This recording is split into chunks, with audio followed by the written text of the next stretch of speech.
La 34e édition des Journées européennes du patrimoine s'est tenue le 16 septembre à l'ambassade de France à Hanoï, au 57 rue Trần Hưng Đạo.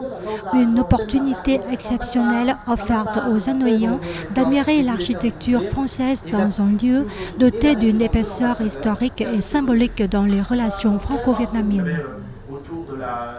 En suivant les pas de l'architecte Emmanuel Cerise, actuellement co-directeur de l'Institut des métiers de la ville, les francophiles ont eu l'occasion de visiter pour la première fois la résidence de l'ambassadeur ainsi que des villas réservées au personnel ou aux invités de l'ambassade de France. Des monuments qui portent des traits architecturaux typiquement français. Sans oublier une large présentation des jardins inscrits dans la campagne Ambassade verte.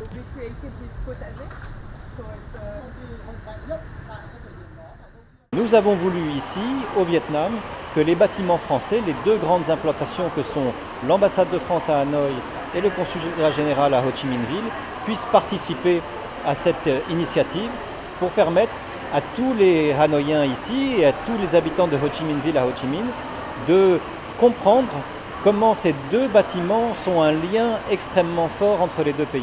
Et donc nous voulons ouvrir grandes les portes de ces deux bâtiments pour que tous nos amis vietnamiens puissent comprendre encore un peu plus la profondeur de ce qui nous unit.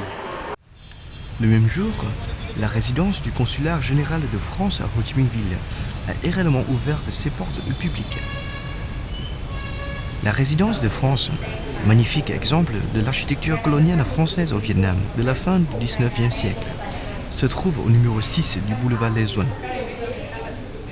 Construite en 1872 par les ingénieurs de la marine, cette bâtisse est contemporaine des principaux édifices de l'époque, tels que la cathédrale de Notre-Dame de Saigon.